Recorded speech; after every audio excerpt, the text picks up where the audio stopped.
So recently, Qatar have signed a 27 years LNG gas deal with China, making this deal the longest terms contracts in the history of LNG gas. Qatar prefer long-term deal with customer, something that most Europeans do not like. But as the energy crisis in EU worsen, more EU companies have started to negotiate for long-term supply deal with LNG provider. For example, recently, the Germans signed a 15 years LNG gas deal with Qatar. This long-term LNG contract is something that most Europeans may not sign a few years ago. So all these energy deals have shown us that the global energy market have changed. It is now a seller market. Sellers are able to lock buyer into a long-term contract at today's price, which are on the higher side in the history of energy price. This may help seller to secure more profit in the long run. And with the OPEC nation kind of breaking away from the American influence and focus on maintaining energy price on the higher side by cutting production when they feel that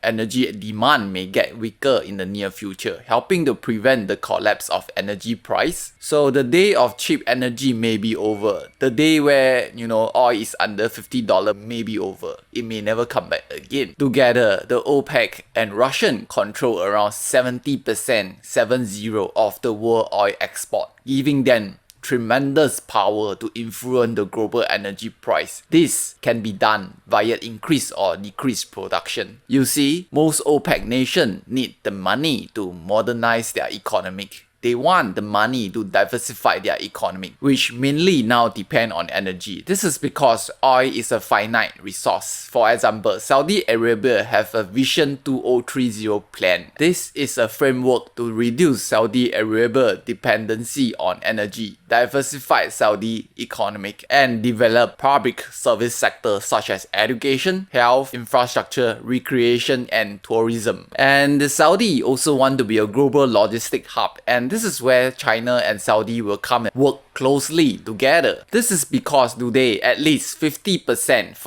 of China goods that flow to Europe and Africa pass by the Middle East, making the Middle East an important logistic hub for China goods.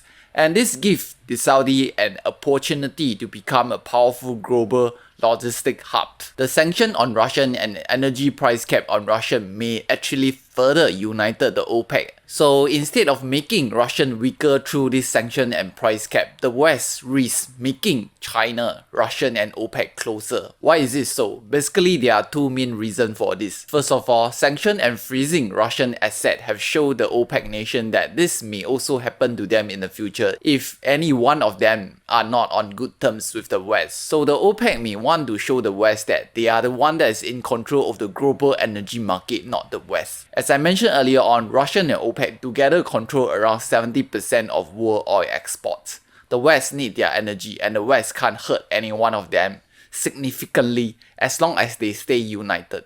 And the OPEC nation may understand this, and hence, despite massive pressure from the West, the OPEC continue to kind of maintain close relationship with China and Russia and maintain energy price on the higher side. This is kind of important for the OPEC nation because some OPEC nation do have some issue with the West over some, human rights issue, and recently the EU say they may want to investigate Qatar on some World Cup issue where the West say, some corruption may be involved.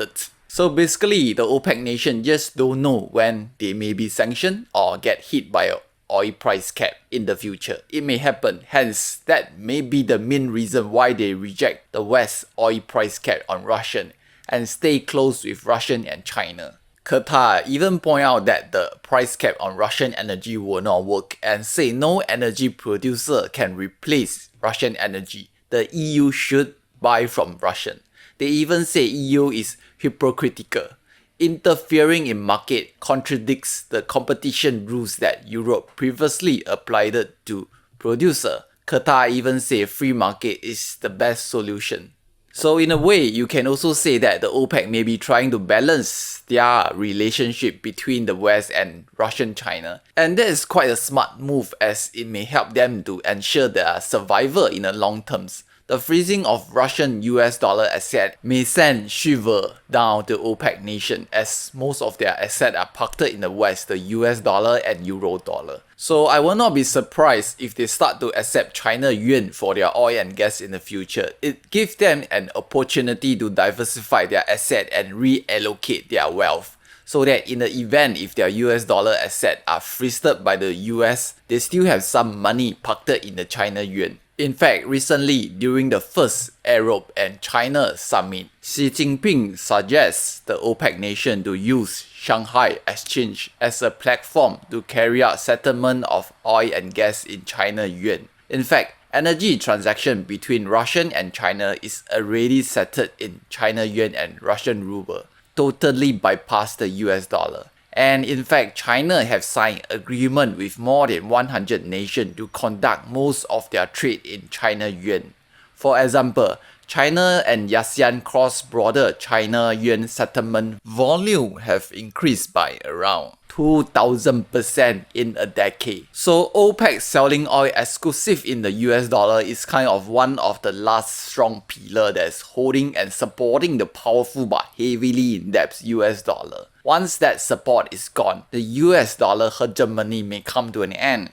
So if the US and Saudi Arabia relationship did not improve in the near future, there may be a high possibility that OPEC may start to sell their energy in China yuan through the Shanghai Exchange, and that may strengthen the China global power at the expense of the American power. Anyway, the Russian-Ukraine war may have unexpectedly changed the global world order in a way. The speed that Russian get sanctioned and her US dollar asset get freezed by the American send shivers down in many nations, and that may even include some US airlines. So it may trigger them to reallocate their asset and reduce their US dollar asset, and may start to go against the American wish. For example, now the US is unable to influence the OPEC to increase oil output. All this may show sign of the decay of American global power. So in a way, this may be the side effect of overusing your power and sanction, because technically financial agreement like National Reserve Fund and bonds should be sanctity.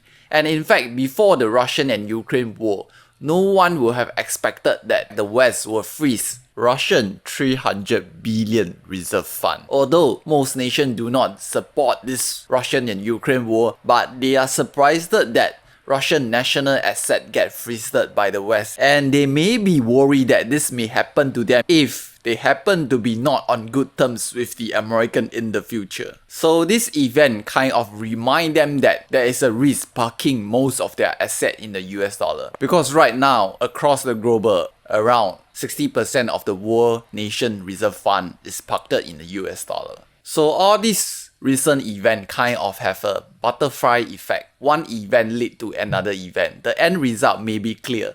The US may be at risk of losing her US dollar reserve currency status and her global power. The new world order on the global energy, where the US lose control over OPEC, may be the start of the demise of the US power. So what's your view on the future of the global energy and the US hegemony? Please subscribe, share and like. Thanks for watching.